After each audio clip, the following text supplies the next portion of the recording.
The Works and Planning Committee in order. I'm gonna call on Mr. Brad Turner. Let's pray. Dear Lord, thank you for today, and we're thankful for the warmer weather that's come our way. Lord, I ask that you be with each one of us here tonight as we go over issues that are important to the county and to our citizens as a whole. Lord, just give us clarity and some guidance on the direction that we need to go, that above all things, that we honor you with our actions, our words, and our deeds this evening. And I ask this in the name of your Son, Jesus. Amen. Amen. Okay. First up, building code. After we approve the minutes. You approved minutes last week. So moved. Second. All in favor? Aye. Mr. Chairman, Commissioners, Hello. Good evening. March's building code activities was 255 permits. Fees taken in was $68,943. For building permits, plumbing permits was 8,215. Gas permits 1,045, for a total of $78,203. Back of the report shows us we've issued 153 single-family dwellings so far this year. Last year's first 3 months was 149, so we're up 4 single-family dwellings. Our total permits issued 560 compared to 528 last year, up 32 total permits. Our revenues, y'all don't have this sheet, but I'm gonna fill you in a little bit about our revenues taken in. So far this budget year, we've taken in $480,252 for revenues. And our prediction for the budget year was 488, so we're doing real good on our collections for building permit fees. Looks like we're gonna exceed it, than what we had predicted. David, how much, the fees versus covering your whole budget, how much? We're gonna be this year, if we, I'm predicting this year about $650,000 is probably what we're gonna wind up with, and our budget's about $850 is what we're asking for next year. A couple So, $100,000 difference is A couple what? $100,000 difference, yeah, compared to the entire budget. And of course, that takes care of our zoning inspections, that we don't take in any Yeah. money for those people that work in zoning. That's pretty good, because a lot of areas, that difference is a whole lot A more. whole lot Yeah. greater, yeah. Right. We're doing good with our revenues, according to our expenditures, pretty good. But one thing that offsets that is, of course, like I say, the zoning end of it, Right. the enforcement and things that we don't collect money for. Right. Our property standard inspections was 118 for March. We did 1 BZA or conditional use inspection with 28 sign inspections, for a total of 29 in that category. 10 new cases, 29 closed cases. Our collection for development tax was $179,250. The Building Codes Department, $48,000 by the Planning Department. Total,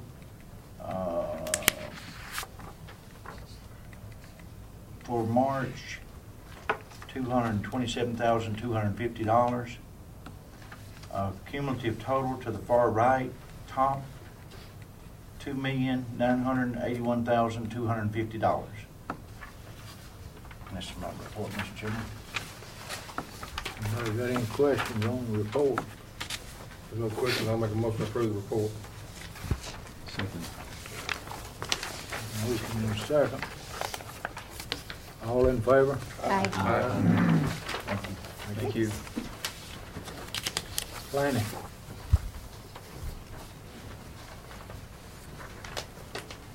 Evening, Commissioners. Hello. Doug, how y'all doing? Good night. Just Just a couple things for your consideration tonight. Of course, the available lot inventory that you have. You did have a couple of subdivisions that were recorded last month. One of them fairly large, about 52 lots. So the total available lots pretty much stayed static from last month, but that was really because of the fact that a new section of the subdivision was recorded. Of course, that subdivision, the last list, subdivision plat's not recorded, that took a dip just because of that subdivision no longer being on that particular list. So, again, we're still seeing activity, just we're not nowhere near, remember the graph I gave you last month, we're still trending in that same direction. So, if there's no questions, I'll go on to our rezoning report. This will be a brief report. There's really not we just have the one case for your consideration next week. This is a piece of property that was rezoned back in October of last year. It's property located off of the Epps Mill Road interchange on Miller Road and Sledge, right in that intersection.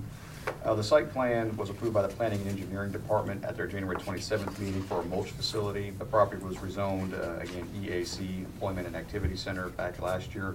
It was discovered during the staff review that a portion of the property that they were wanting to develop, they basically asked for the wrong area to be rezoned. The area that they purchased, there was a small portion of the property that was not zoned properly, and then there was a portion of the neighboring property which they weren't buying that was. And the error came about as an error that was made because they were utilizing two different survey companies.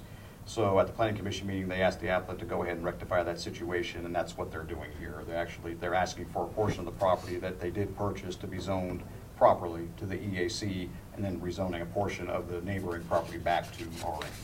So that's really all they're asking for. It's really more of a cleanup than anything else. So with that, I'll be happy to answer any questions that you may have. I got a question. You didn't talk about it, but the one that was deferred in my area, Yes. what was the reason it was deferred? You talking about the Pinnacle Hills one? Yes, Yeah, for the same reason. They were working with CUD. CUD was having some issues with step tank locations Okay. and setbacks and things like that, so they were working with the applicant to kind of rectify that situation. That is going to be going ahead next Monday to the Planning Commission. Okay. They've changed the setbacks to something that will work for The CUD. reason I was asking, I talked to Jamie about it, and I was wondering what had happened. Right, and yeah, they finally changed work with CUD and changed the setbacks in the development from what they were proposing up to 35 feet. Okay.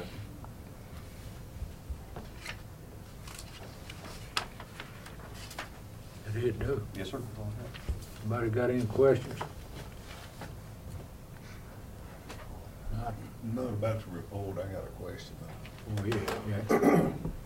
Doug, I don't know if you recall, I had in our area, I know Commissioner Farley, and probably remembers it, about that FEMA right around off Jefferson Pike when we had to buy. Yeah. And we had to put in 25 for Something like that, yeah. Anyway, I've had some folks out there, I know the only thing we can do with it as far as, I think it's recreational purposes, park or something to that nature. I've had some folks out there that's interested in maybe if we could join in, maybe help on a skateboard park or something to that nature. I don't know if it's an appropriate place to talk about this. The mayor, I don't know, the mayor might give me some direction. I don't know if you recall it. It was up under Nancy. You talking about Greenwood Yeah, subdivision? Greenwood, Yeah. yeah. I There's several of those properties scattered about the county. Right. Mm. Right. If I recall the contract that we made with FEMA, I don't think you can build any structure. I think the only structure that can be built in those areas is kind of like a pavilion type pole barn, nothing with walls. And as far as filling, and I don't know as far as how extensive the skateboard park would be. I would have to look at the contract to see. I don't know if that would be allowed or not. Right. Just off the top of my head. Well, it just seems like I recall it says something about only purpose, only thing we could use it for as far as recreation. Now, I know it never could be nothing built on Yeah, it. they're kind of, the best I can remember, those things are pretty limited, Yeah. Very, Oh, yeah. yes. you know. You know, I think specifically some of the uses that I've heard other communities doing is kind of like a park, you know, flat Right. ballpark type thing. I don't know if you, as far as get into a skateboard situation where you're talking about elevated. I don't know. Skateboard, I don't know roller if that- skating, something for the kids to Uh-huh. have doing it. It's a pretty good size subdivision. Yeah, I'd be glad to research and I can see what's in that contract. Appreciate it. Yeah. Thank you. Any more questions? Make a motion to approve the report. Second.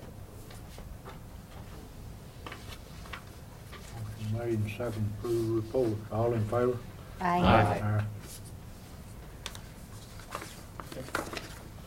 Commissioner, before you today, I have the annual stormwater ordinance update, which I think we did that last year. I didn't bring it before you, but just as a quick refresher, our stormwater ordinance, we get a permit every 5 years. We got our permit, it was approved in 2011. It basically runs from 2010 to 2015.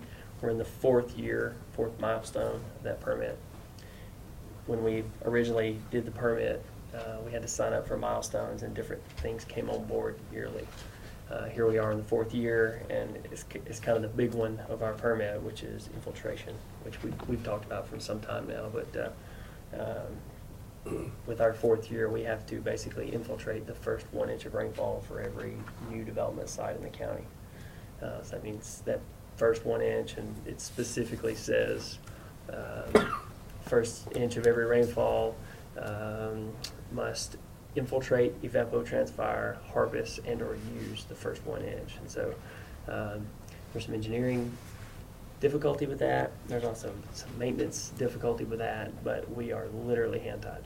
We signed up for it in 2010, but it's here. And so we are one of the first in the state, but by the end of the year, the majority of the state communities that are phase two. It is basically a federally, a federal requirement. It's a federal mandate, yes, Yeah. sir. Yes, sir. We have been working with TDEC for some time to prepare for this, to get some guidance on basically what this means, because just saying that the first 1 inch of rainfall can't leave the sites is pretty blanket. And so we're trying to get some guidance, because we got a little bit of rock around here, and it don't take much water. So we're trying to, yeah, right. so we're trying to get some guidance from the state and what the, because we want to be realistic. And so and they're working on it. And so we have been working together with other communities in the state and trying to kind of get all of us, because it's going to be statewide by the end of the year, basically. So everybody's trying to get their head around it. And so, but that's the biggest change to our permit for the year. We have cleaned up a few typos and just some things that we've found, just minor things, but mostly just misspellings and commas in the wrong place. But the biggest portion of it is the infiltration requirement. And so how would you generally address that, with detention ponds, or, I mean? It will still be a detention pond like we use now, except basically the days of the pipe being at the bottom of a detention pond are over. It's going to be elevated, and so Okay. water's going to go into the pond and infiltrate down, and then this is only for the first 1 inch. So if we get 2 inches of rainfall, then that first inch has to go down, but that between the first and second inch would go through the pipe. So the concern with these from the maintenance standpoint is when you got standing water, you got mosquitoes. And so, but the rule is, and the design is, it's supposed to infiltrate within 72 hours, which would eliminate mosquitoes, but that's, reality and design are sometimes not the same thing, so. So that's the biggest change on this permit. What were we doing to the before? What we were doing before was referred to as an 80% TSS removal, which is total suspended solids, and just a little bit different way. You didn't specifically have to infiltrate it. You could kind of treat it, and so this will be it will be cleaner water that leaves the site. So basically, they're making us now infiltrate it instead of just what we were doing before. Yeah, Is this the kind of thing that rain gardens would help at all, or? it'll basically be really big rain gardens. Okay. Yeah, because that's what a rain garden does. It takes that water and absorbs it. Of course, you plant, in theory, you plant native grasses and shrubs and things that absorb that water quickly. We probably won't get into letting them plant a lot of stuff in them, because we know reality is that when they leave, Right. somebody else It'll is going grow. to, yeah. And so but that's the same theory as a rain Okay. garden. The good news is, the future reports that we've got from TDEC is that on our next 5-year permit, I don't think they're going to change much. I mean, I think we're getting to this point, and I think they're gonna hold for 5 years at least, so that's good news. Mhm. It'll probably take us 5 years to figure this thing out, to Mhm. be honest. I mean, it's a big requirement. What kind of impact is this gonna be on like, development as far as commercial, residential? I guess in the easiest way to describe it, currently, you can almost build a detention pond. You can bring dirt in and build it on top of the ground, kind of. With this, you can't. You're gonna have to have the soils that we're using now for septic or step tanks. A portion of that, it's a small portion, but some of that is gonna have to be used for infiltration. So that's, from an engineering staff, we're gonna have to be looking at soil borings and soil types, which now we don't, typically that's handled by the septic and the state and CUD and those guys. But for the detention ponds, we're gonna have to be looking at the rate that the water can go into the dirt. With it being said, is that gonna cause an increase in the need for like sewer versus septic? No, I don't think so. I don't think so. I mean, I don't think it'll affect that. It's just, if a 100-acre property has 10 acres of soil that would be used for septic, then, for example, 1 acre of that may be used for a pond now. About So the yield, just a lower. it's just gonna be a little bit lower yield. Yeah. What about does this affect any changes to like pavement? We've looked at the different types of pavement. Is that going to change any of that? What the materials that will be used, I guess? I think it'll promote the use of some green infrastructure, because green, like pervious pavement and some other things, it skews your numbers. And so if you pave it in concrete, then all the water runs off. But if you use a pervious pavement, then some of that water goes in the ground, only so much runs off. And so that pond will have to be smaller. And I think that's the intent. I think that's the big picture goal here, is to make developments do a little bit greener, reduce these amounts, and it'll hopefully make this an easier requirement. I know we learned about this a while ago on planning. The information, I feel like I'm reaching in the far depths of my brain to pull some of this out.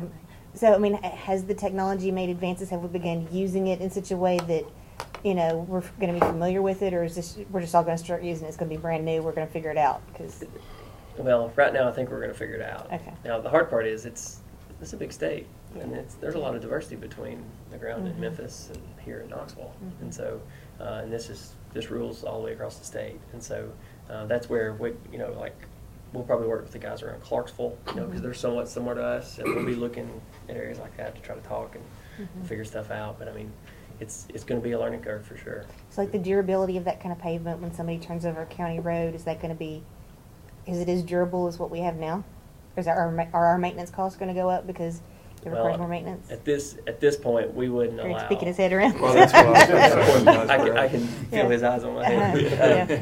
At this point, we wouldn't accept something like that for county infrastructure. Okay. This would be for Parking example, in a lots. development, a parking lot for Okay. an amenity center, Okay. or for a site plan. Like we've had some site So we plans. won't come see through. those in neighborhoods. Not for public roads. Okay. And Okay. I think Greg is like me. We Okay. would like to see something. I should know how much control you had over those kinds of things. That's why I was trying to figure out. Yes, yeah, and on that, and Okay. luckily Greg he has the ability to basically decide what he can accept, or he Okay. and the road board can Okay. accept, and so we work closely together to make sure that we all understand this stuff. We're not going to start taking stuff that's Okay. theory. Well, I just know, they're dictating to us a lot of what we have to do, and I didn't know if Right. that was one of the things that they were dictating, that we had to accept that and what the consequences might be. For the most part, all this will be outside of public right of way. Okay. It could be next. Okay, yeah. Yeah. I shouldn't have given them any ideas of what you're saying. Okay. All right.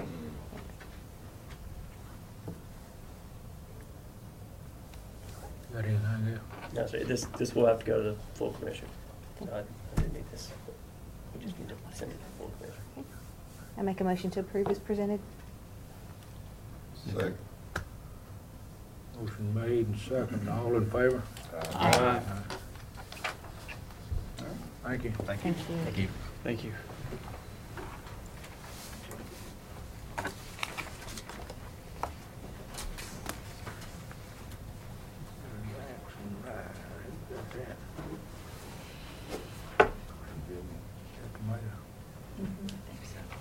Executive relaxing.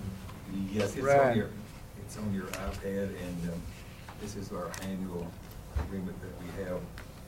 It's an agreement that all of the jurisdictions, including Murfreesboro, Smyrna, Laverne, even MTSU, Rutherford County, and Davidson County. We're running a substantial number of trips, as you well have been apprised, about 30-something trips a day is going back and forth between, starting at MTSU through Smyrna, Laverne, into Nashville.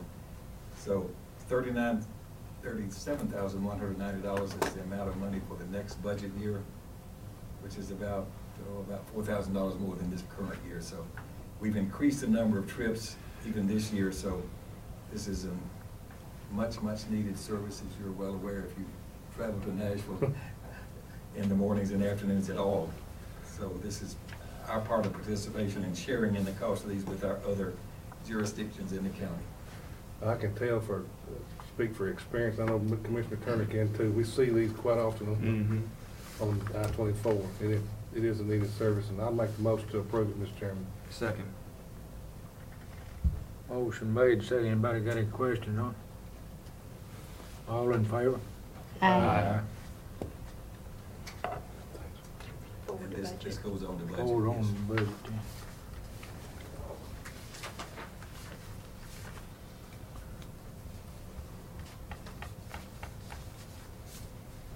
Who got this contract on the line? The signalization. We've got a contract here with the state of Tennessee for a traffic light at Delta Macon Road, intersection of Manchester Highway. And Mr. Hill is here to bring you up to date on that. Mr. Hill, explain that to us. We, working with the mayor for the last 3 months now, I guess, we've applied through TDOT for a spot safety improvement project, which basically is asking TDOT to do a project in your jurisdiction and pay for it. And they have accepted our application to install a red light at Dilton Macon and Manchester Highway, US 41, with the Joey Jackson area over there and Amazon and all the employment opportunities. There's a lot of subdivisions up Dilton Macon, a lot of traffic that comes out there.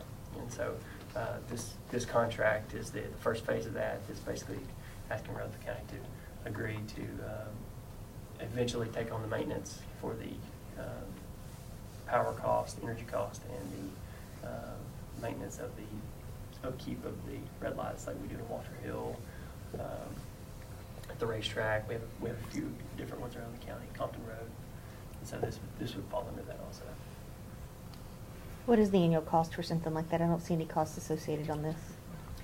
It's usually not very much. I mean, the city of Murfreesboro maintains those and we reimburse them for their cost.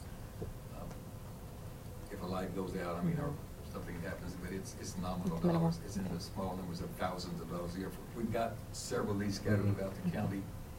And the only real cost we've had is at the racetrack over there where there's a tunnel over there. And a lot of those lights went out and they had to be replaced. So that did cost us several $1,000s, but typically it's very nominal. And we've got one at Barfield, myself and, I don't know if you were in office then, but we got that one at Barfield in 99, and the city and the state was involved, and the city does the same thing as far as maintenance on that. Yeah. They do the maintenance and we just reimburse the cost. It's a nominal amount, and this intersection here is becoming more and more of a real safety hazard. Lots of times when there's interstate wrecks, et cetera, they reroute traffic. So sometimes we have much traffic coming through there, coming around to bypass the accident. So it's real dangerous and hard sometimes to get out onto Manchester Highway from that road. Mr. Chairman, if there's no other questions on it, I'll make the motion that we approve this. Second. Motion made and second. Anybody got any questions? All in favor? Aye. This is just our agreement that we're going to support the maintenance of this. It'll be 2 or 3 years before they get this put up. Okay. But you have to start. Yeah, I think And we next need to summer. commend Eric for actually getting this approved. I mean, we were really a little bit shocked that we got it approved this quickly. So this is a That's very awesome. good outcome. I think next summer, engineering drawings will be due somewhere around summer of 2015. So it'll be fall when they can start. Great. Thank you. Okay, next landfill report, solid waste report. Good evening, how are y'all? Hello. Good, Mac, how you doing? Doing well. Eric was talking about the stormwater. When we redid the existing settlement pond, we actually dug it deeper because we knew this was coming. So on our existing settlement pond, the outlet structure is above the bottom of the pond, and we're going to use that for two things. One, it will hold a little water, hopefully it'll seep out. But with the settlement pond, we will get sediment in it. So once it reaches up to the bottom of the pipe, that's the time that we'll clean it out instead of waiting longer than what we've had in the past. And then we're still, hopefully, 1st of May, we'll start construction on the new addition of that. Trying to hope that we can catch the weather right and still get it finished before grass growing season's over. That's about 6 acres that we'll be making into an additional sediment pond out there. And on the other landfill operations, the weather's affected us quite a bit, but things have gone right well there. You can see the revenues are back up just a little bit. Actually, I don't have that report. When I click on that, there's nothing on the solid or the, None of us have it. yeah, landfill is empty. There's no, I'm just saying that so you can tell us the numbers. Here's the Okay. same thing mine here. Is it on the second report? I scrolled through there, I'm not seeing it on the second one. Okay. The total residential brush was 22.6 tons that we've taken in this past Saturday. Excuse me, Mac, that is on the second report. Is it? How far back is it? What page on the second? It's on the solid waste report, page 1. Okay. Yes, I've got that. Okay. I got you. This past Saturday was our first Saturday opening. We're open the first and third Saturday of the month, April through October, with the exception being for holiday weekends. If there's a holiday on Friday or Monday, we won't be open on that Saturday. So Easter weekend, we won't be open. I think that's the next scheduled day. Didn't have a whole lot of traffic. Most of it was residential brush, and then a few roofers with shingles. I think we generated every bit of $400 that day.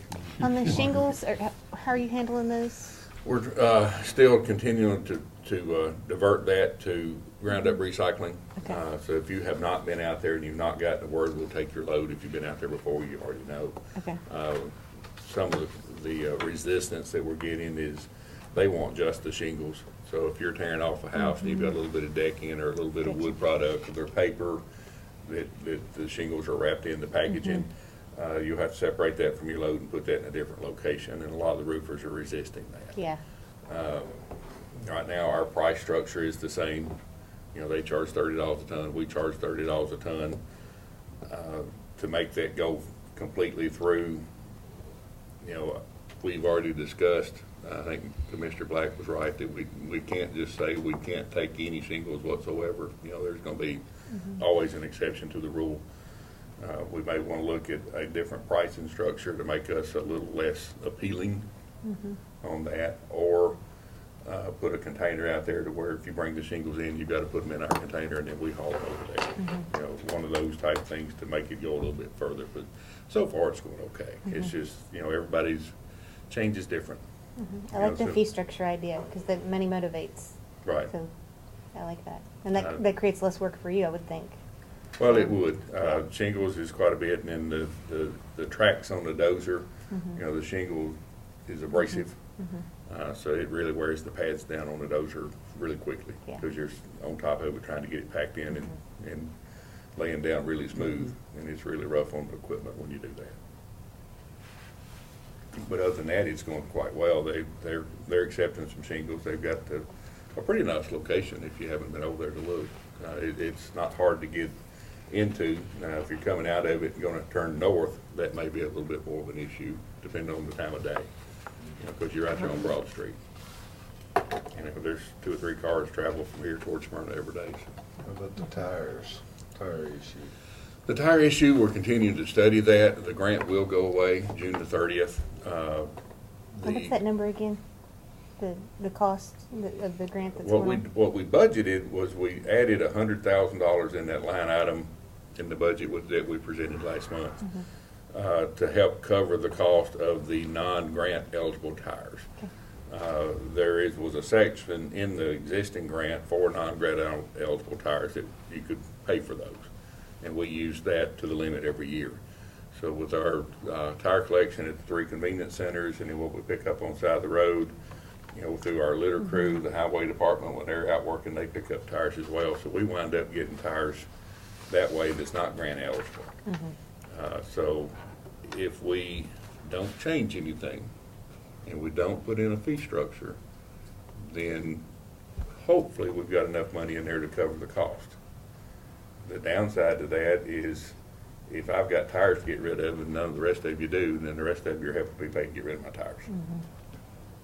You know, so that's one thing that we need to look at between now and then. You know, July 1st is when the grant actually expires, or June the 30th is when it expires. We still, on June the 30th is when we cut off date on the tires. Still August, the middle of August is when we actually finish getting all the paperwork in and all that kind of stuff. The downside for us is that there is no competition. Liberty Tire is the only competitor. Our contract is due to expire in August, but it does have a 1-year rollover. When I've talked to their sales rep, she does not think that they're going to do away with the contract. They're just going to roll it over. Hopefully they do. So if they don't, we have to rebid it. Of course, the price is going to go up. You know, so that's just something we'll have to wait and see. And they're the only contractor that does it. They have bought out all their competition. And I don't see how they can get by doing that, but when I was in the garbage business with the 2 large companies, if you bought out all the competition in the area, the federal government would make you sell part of it to somebody. You couldn't have a monopoly. But apparently the tires is not that way. Interesting.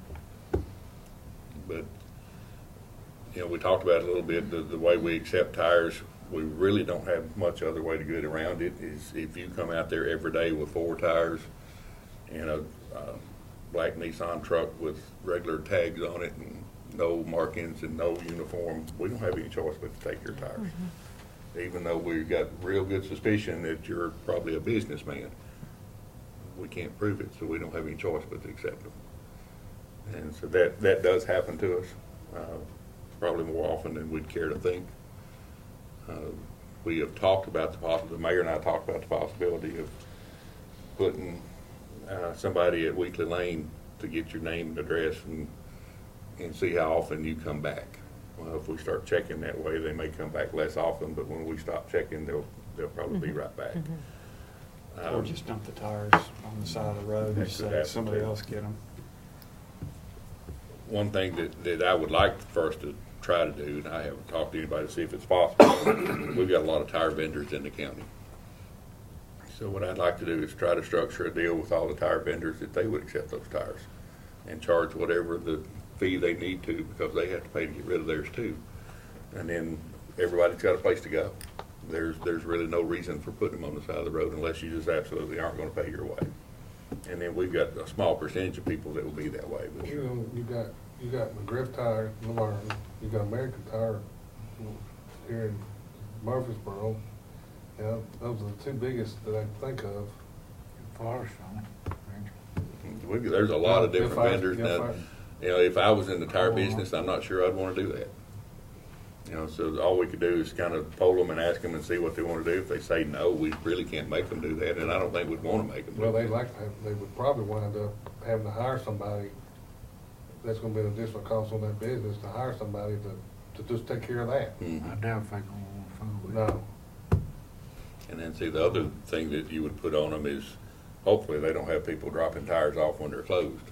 But that could be a possibility. They'll wind up with tires dropped off when they're not there. They do. You know, so it's one of those it's a tough situation for us to be in, but all 95 counties are in the same situation.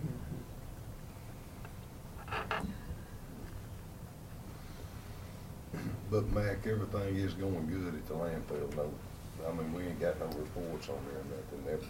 We had an inspection middle part of last week and with no write-ups. Of course, that was in this month, so I'll give you that Right. next month. Okay. We're looking at, there's some old gas probes. One of them was over on what's now BFI property. which when they moved all the dirt, it got destroyed. Of course, over the years, we've destroyed a few of ourselves. They've never said anything about replacing them, but we're in the process of getting ready. We think we've got enough money left in the budget this year to cover that. And instead of them having to tell us, hey, you need those put in, let's go ahead and do it ourselves. Of course, we'll have to get them involved to make sure we locate them where they say they need to be. And I think that will actually help us on our probes, because those are outline probes. The only ones we have left are inline probes, which tend to read a little higher because it's closer to the source.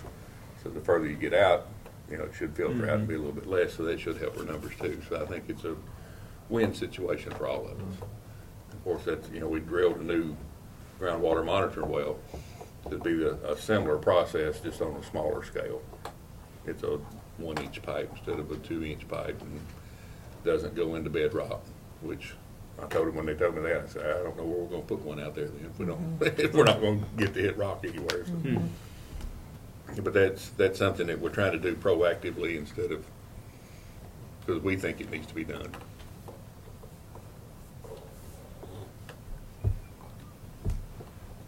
I'll make a motion to approve. Is that your report? That's the landfill report. Okay.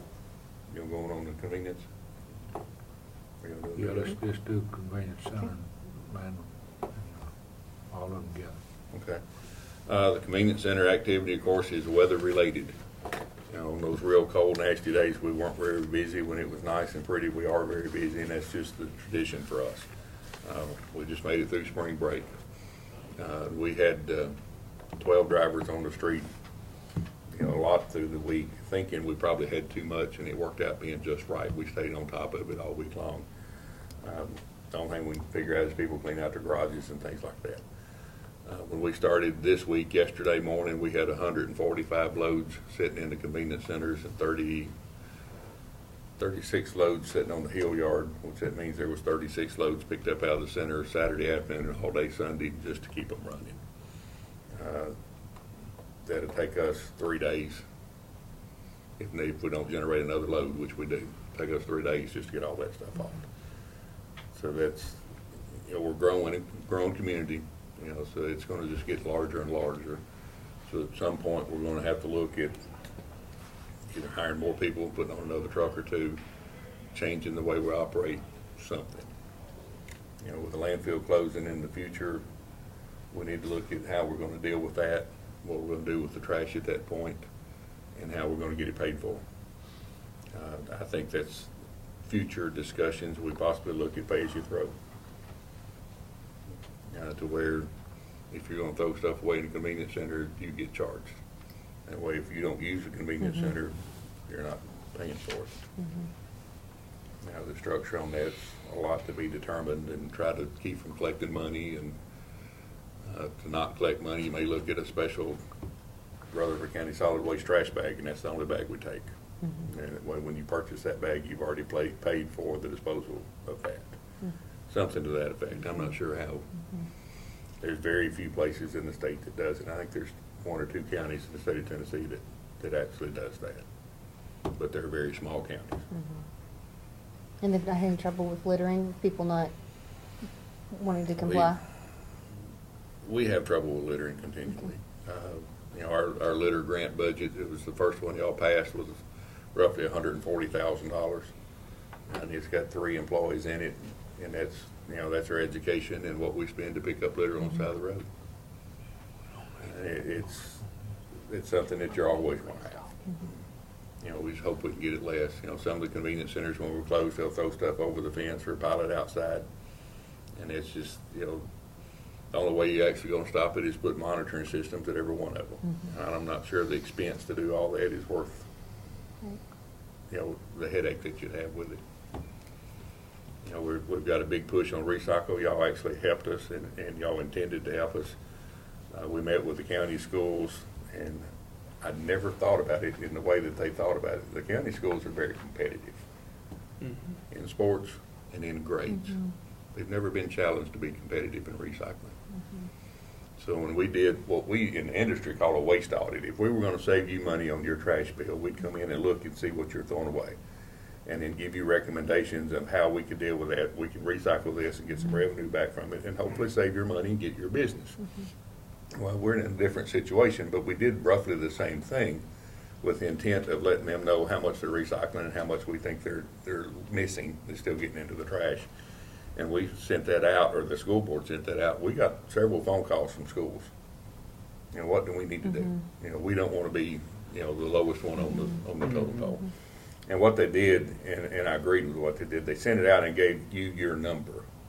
And they also gave you the lowest number and gave you the highest number. And tell you who that was. You know, but they gave you a challenge. You know, so I guess if you were the lowest number and saw that, then you knew it was you. But other than that, you wouldn't have. Two people knew for sure. Yeah. Who they were. Yeah. But you know, that's going better. This week, you know, we started back. This is the first week back after spring break. The way we ran our school routes is Monday and Tuesday. We ran, you know, of course the schools were closed, so we ran a regular trash and recycle route on Monday, and on Tuesday that got every school in the county serviced. We didn't run a recycle route the rest of the week. We didn't run any schools the rest of the week. We just ran the county buildings. Yesterday the recycle rate was 18%.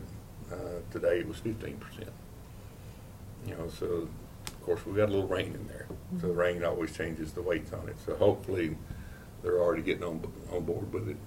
The week before they were running between 9 and 12%. So, you know, hopefully we can get that better. They're not opposed to the idea of locks. So I've got trying to get some information in to get the right bid criteria to get the lock that we desire.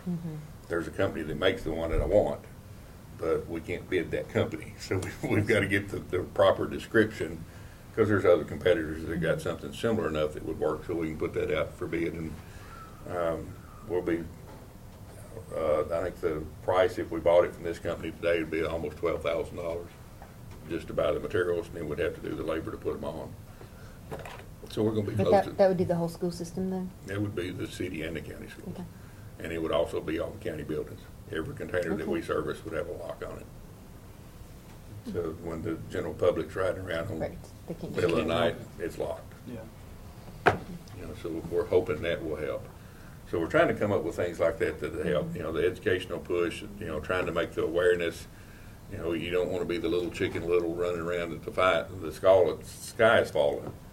But the landfill's going to close, and we need to start getting prepared for that. And the downside to that is far enough into the future that people don't want to think that far. But we still got to be prepared. Right. And I think we've made some good steps that direction. We've got a lot more to go. And of course, the electronic recycle bid, I think, is tomorrow. No, 15th, I believe, when we open that. And then we'll see what that may cost us. Of course, the way we've structured that in the budget, same way we did with tires. If we're not going to charge anybody, we hope there's enough money in there to fund the disposal of it. Talked with the city of Murfreesboro solid waste director today. The city has been accepting our leachate. We started in August hauling the leachate out of the C&D site, not the old closed site. As of Friday, we've hauled 690,000 gallons of leachate in the last 8 months. I'm not sure what the price would be to treat that. They're not charging us anything, but they're looking at that. So we've got to sit down and talk about that again. They're still accepting it. So we haul when we have time, and then we try to keep it down to where we don't have any head pressure there to generate a problem for us. And that's gone really well. We've got 2 drivers that are regularly doing it. And then we've got a 3rd one that's trained. Everybody knows what to do, but we haven't actually put them on.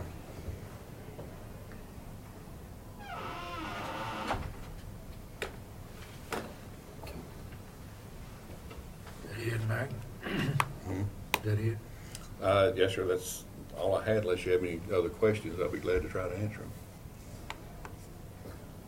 I'll make a motion to approve as presented. Second. Motion made and second. Any questions? Not all in favor? Aye. Thank y'all. Thanks, thank you. Highway Department.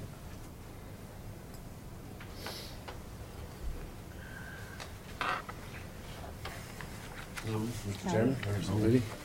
I have to apologize. I should have distributed this before the meeting started.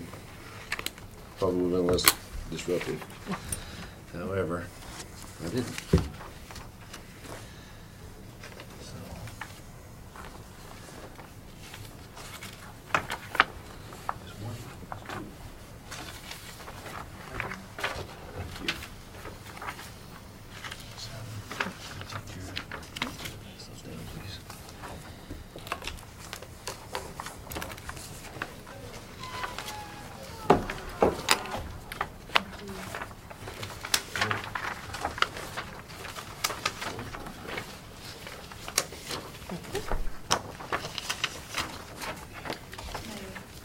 Mayor, does that traffic signal go to budget? Oh, the traffic signal? No, it's nothing yet for us to tell them. Okay. There's no money associated with it right now, we just, we'll. Actually. We have that money set aside in a special line item for those maintenance items. Again, I apologize, I should have this distributed.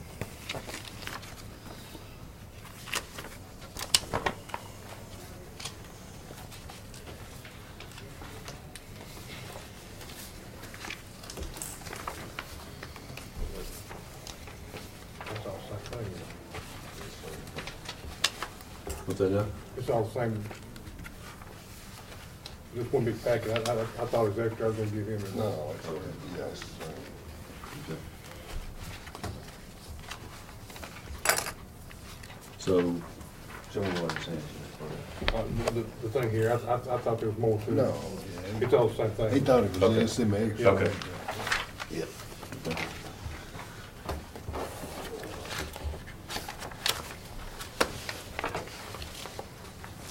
Yeah, I apologize.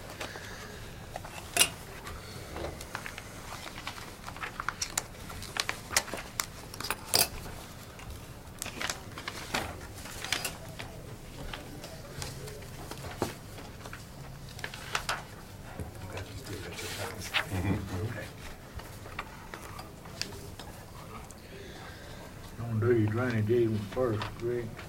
Yes. As soon as I find them here.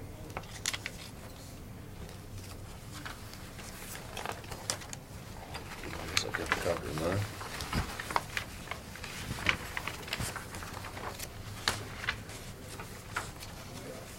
Here it is. Okay, we at the Highway Committee just recently approved 2 drainage easements, one in Hooper Acre subdivision and one just a tax map there and parcel number. Just some cleanup work. All that amounts to. Motion to approve the drainage easement. Second. Motion made and second, approve drainage. Any questions? All in favor? Aye. And the second thing you should have is a budget amendment for natural gas. And that's where we had an unfortunate price increase on natural gas. At the same time, we had a demand increase. It's the first time in 4 years that we haven't had enough money in the budget to cover it, but we're just moving some money from Gresham to cover our natural gas. That was due to the suppliers getting a little greedy. Yeah, and the 4-degree temperature didn't help, Yeah. so. Make a motion to approve, Mr. Chairman. Thanks. Motion made and second, any questions? All in favor? All roll on this one, proceed. Commissioner Allen? Aye. Commissioner Black? Yes. Commissioner Farley? Yes. Commissioner Sereno? Yes. Commissioner Stevens? Yes. Commissioner Turner? Yes. Commissioner Jernigan? Yes. And then we have our 2014-15 budget.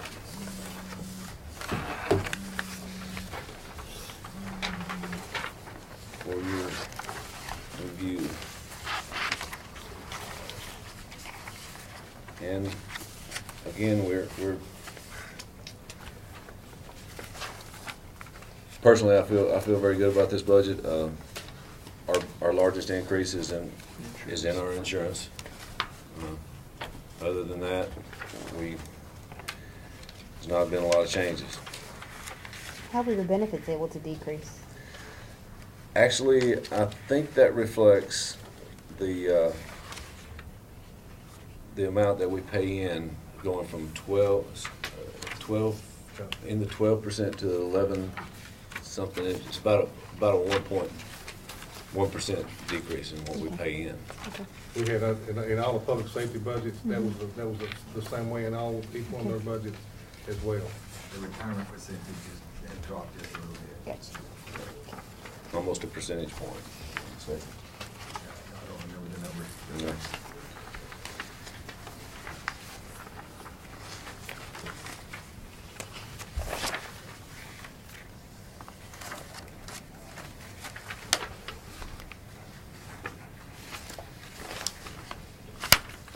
And basically, the total budget increase was $97,000 more than what it was last year, and $105,000 All with insurance. Insurance. insurance. Mr. Chairman, I make a motion to approve and send it to the budget committee with positive recommendation. Second. Motion made, second to approve the budget. The highway department. Anybody got any more questions you need to ask Greg on the budget? What'd you, just haven't gotten it yet. What'd you do about gasoline yet? Did you keep it the same or? Kept the same.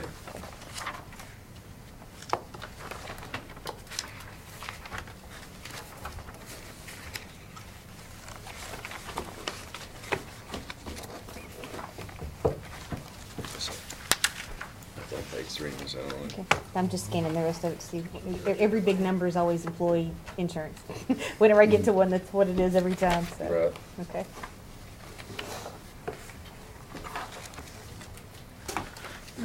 Question. Okay. Need a motion. Just a little bit of information, Automated, I a little bit of information that you might be interested in. The employee insurance number that on page 2, on the employee independent insurance, that number reflects 3 positions that are currently open being filled. And we really don't have any immediate plans of filling those positions, so that Could be a savings. But we had to put it in there Sure. just in case. Right. So And that'd be the amount for all 12 months, so even if it's filled part of the year, right. right. Right. And we also use, employee and family, Yes. because The you highest never rate, know. just- Right. yeah, anticipate Right. the highest rate. Right.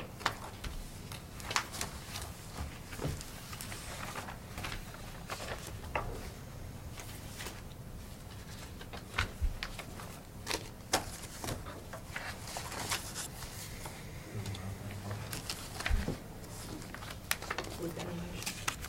We call a roll or not? You can do it either way. Motion made and second, all in favor? Aye. See, Greg, That's it for me. That's it.